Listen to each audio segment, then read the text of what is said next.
En RDC, l'élection présidentielle prévue au mois de décembre se tiendra finalement en avril 2018. D'ici là, Joseph Kabila conservera le pouvoir. Ce sont les principales conclusions du dialogue national conduit par l'émissaire de l'Union africaine. Des conclusions qui ont été entérinées par le récent sommet de Luanda, mais que réfutent le rassemblement de l'opposition et la société civile congolaise. Baloufou Bakupa Kainda, bonjour. Bonjour. Êtes-vous surpris par les conclusions de ce dialogue et du sommet de Luanda? Mais en fait, je suis surpris que les gens soient surpris. C'est-à-dire que le dialogue qui a eu lieu à Kinshasa est un dialogue interne à la majorité présidentielle, hein, avec les dissidents. Vous savez, chez nous, on change de lit politique au gré de déceptions intéressées. Donc, le décor est bien fixé. Ça se passe dans un camp militaire. Donc, c'est un dialogue interne. Et les conclusions de ce dialogue, nous pouvons les considérer comme une proposition.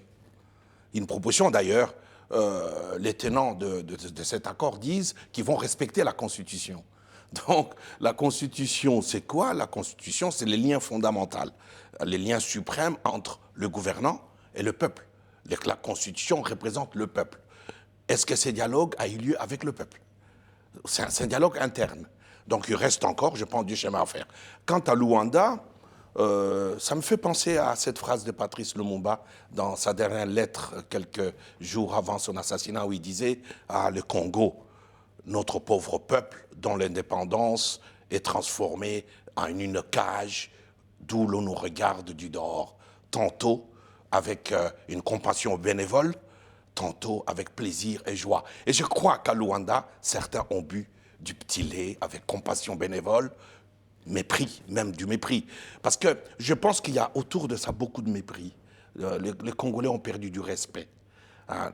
Je pense qu'un Congo faible arrange beaucoup de gens dans cette région. Alors, félicité par ses pairs au sommet de Luanda, est-ce que Joseph Kabila peut encore entendre la proposition de l'opposition radicale qui souhaite la tenue d'un dialogue plus inclusif? Kabila est congolais. Hein, et les voix qui s'élèvent à Kinshasa sont des voix congolaises. Hein, voilà, c'est très simple. C'est pour dialoguer, pour des gens d'une même nation, d'un même peuple, il faut d'abord se respecter. Il faut d'abord considérer qu'il peut y avoir accord et désaccord. Et je dis, au centre de tout ça, entre les courants politiques, au centre de tout ça est le peuple. Le peuple, c'est la constitution. Et dans un pays en faillite, hein, dont le budget vient d'être annoncé à 4 milliards. Hein, Donc si on ne parle pas de gouvernance, de développement, de bilan, hein, tout le reste rime à quoi? À la mangeoire. À la mangeoire, une fois de plus, on va se retrouver dans un camp militaire ou ailleurs pour se partager des petites places, de ce qui reste de miettes autour de la mangeoire nationale. Mais est-ce qu'il y a encore une chance pour la tenue de ce dialogue? Là me revient à l'esprit une interview du président Kabila en avril 2009 dans New York Times. J'étais à New York à l'époque et j'étais assez ahuri de lire cette interview. Et à un moment, il disait, on lui a demandé, est-ce que vous avez des gens pour vous aider à remettre le Congo sur le rail? Alors il a dit, ah non, j'ai pas les gens parce que je suis, voilà, on n'a pas pu former nos cadres et je suis obligé de faire avec les moboutistes. Et je pense que Kabila s'est moboutisé. On sait qu'il n'y aura pas des élections. Et après, on peut s'asseoir. Hein. Mais comment penser qu'il y aura des élections en 2018 avec ceux qui n'ont pas pu le faire? En 2016. Ils avaient 5 ans. Ils avaient 5 ans, donc la confiance est rompue. Alors, vous évoquez Mobutu. Certains leaders de l'opposition disent de Kabila que c'est un Mobutu au petit pied. Alors, Mobutu aurait-il retrouvé grâce aux yeux des Congolais aujourd'hui, après la fin terrible qu'il a connue? Non, mais ce que je disais, c'est que, vous savez, il y a quelques années, ceux qui sont avec Kabila aujourd'hui étaient contre lui. C'est des Mobutistes. Alors, ils disaient, Kabila n'est pas congolais. Alors, je dis, non, c'est une faute de sémantique. Kabila n'a jamais été zaïrois. Hein. Donc, il n'a pas été imprégné par la culture moboutiste. Eh bien, maintenant, il est en plein dedans. Et je reviens à cette interview de New York Times, où il disait, bon, moi, je ne peux pas trouver 15 personnes pour m'aider parce qu'on n'a pas formé, mais il y a les moboutistes. Et il disait, et il y a la corruption, la mauvaise gouvernance. Comment faire? Ben, il a fait avec les moboutistes. Donc, il a fait avec les moboutistes. Et on revient si on a bonne mémoire, au même discours qu'on entendait en 96, 97, les mêmes arguments fallacieux. On dit, presque on est dans, après moi, le chaos. Hein. On entend même dire, oui, si on ne fait pas ça, il y aura la guerre. Est-ce que les gens vont répartir, refaire, fomenter des rébellions par-ci, par-là? Non. Je pense que ce serait dramatique on soit dans une victoire posthume de Mobutu, une revanche du moboutisme. Je pense qu'il est grand temps que les Congolais sortent de cette cage, hein, de cette cage dans laquelle nous sommes et qu'on nous regarde avec mépris et condescendance, et qu'ils s'asseyent, se disent, il y a la Constitution. La Constitution, c'est le peuple. Mais alors justement, à propos de cette Constitution, tout le monde a en mémoire les efforts financiers déployés par les Nations Unies pour pacifier la RDC au lendemain de la crise de 97 et pour justement l'amener à se doter d'une Constitution reconnue et acceptée par toutes les parties prenantes au conflit. Alors tout ça pour ça aujourd'hui ? Mais c'est assez incroyable parce que le président a été élu 2 fois sous cette Constitution, 2006, 2011. Il a prêté serment. Hein, je parle pas, je lui rappelle pas sa parole d'officier. Hein, je pense qu'il est assez conscient de ça. Il a prêté serment sur cette Constitution. Et entre 2011 et 2016, bon, il n'y a pas eu d'élection. Alors, qu'est-ce qu'on fait après? Est-ce qu'on va faire cette transition avec les mêmes? Déjà, la confiance est rompue. Donc, c'est ça aussi, comment construire la confiance. Hein? Dans le pays des Balouba, on dit que si une bouteille d'huile est renversée, on ne peut plus remettre l'huile et la remplir à nouveau. Donc, il faut... Moi, je pense qu'il y a encore une possibilité congolaise de regarder vers le passé. Quand les gens comprennent mieux le passé, c'est qu'il y a encore le problème chez nous, c'est cette sorte d'ignorance, de médiocrité par rapport au passé.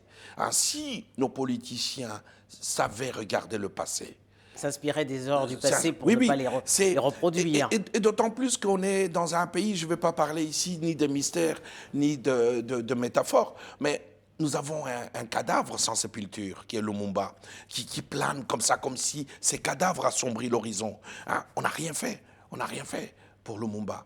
Donc, qu'est-ce qu'on compte faire déjà pour ces peuples? Hein? Dans tout ce qu'on entend actuellement, on n'entend pas le peuple, on n'entend pas parler. Il faut voir dans quelles conditions naissent et meurent les Congolais. C'est terrible pour un pays qui a autant de potentialités. C'est un pays très pauvre. Baloufou, on connaît le rôle joué par l'Église congolaise dans le processus démocratique de la RDC. On se souvient notamment qu'en 1991, c'est Monseigneur Musango qui a présidé la conférence nationale. La conférence épiscopale a affirmé qu'elle était contre justement ce dialogue, et surtout contre ses conclusions, puisqu'elle ne respectait pas la Constitution. Que peut-elle faire de plus aujourd'hui, cette conférence épiscopale, pour sauver le Congo? Mais elle doit continuer à élever la voix. Mais il faut se considérer que pourquoi tout ça dérape? Parce qu'il y a un camp qui croit avoir l'argent et les armes. Donc là, de créer la peur. Je pense qu'il faut sortir de là. Hein. Comme disent mes camarades burkinabés, aussi long que soit la nuit, l'aube finit par arriver. Hein. Si les Burkinabés avaient écouté l'Union africaine, ils n'en seront pas là aujourd'hui. Donc, l'Église, la société, nos mamans, nos jeunes, ça fait partie... Oui, mais les jeunes aujourd'hui, les jeunes qui font partie des mouvements tels que la Loucha et je les félicite, Loucha et Philibi. Ils sont arrêtés. Ils sont arrêtés. Mais il n'y a que la répression dont se servira le pouvoir. Pour dialoguer, il faut considérer l'autre. On ne peut pas dialoguer en remplissant les prisons. On ne peut pas dialoguer en faisant de la répression. On ne peut pas dialoguer en commettant des dénis de justice. Pour dialoguer, il faut s'asseoir, respirer d'un bon coup, regarder l'autre en disant « l'autre, c'est moi ». Hein? Donc, je pense que c'est ça le gros problème de nos politiciens. D'une part, il y a cette médiocrité politique, cette avidité, cette course à l'argent. Parce qu'en fait, dans ce qu'on appelait le dialogue, personne n'est allé là-bas pour l'intérêt du peuple. Tout le monde est allé pour ses petites miettes autour de la mangeoire nationale. Mais c'est même pas une question, c'est déjà même la réponse. Vous savez, ça devient ennuyant. C'est comme dans un film quand votre spectateur connaît la séquence suivante. C'est-à-dire, les films commencent à suivre les spectateurs. Ça devient ennuyant. On a besoin quelquefois des éclairs d'intelligence. Des éclairs d'intelligence de nos politiciens et de sortir du sophisme, sortir des arguments fallacieux pour pouvoir s'asseoir et dire est-ce qu'on peut construire ensemble? Alors, qu'est-ce qui se passera le 19 décembre, à la fin officielle du mandat de Joseph Kabila? Si vous espérez que le dialogue est encore possible. Je pense que le dialogue est encore possible. Je pense qu'il faut revenir à la franchise du regard.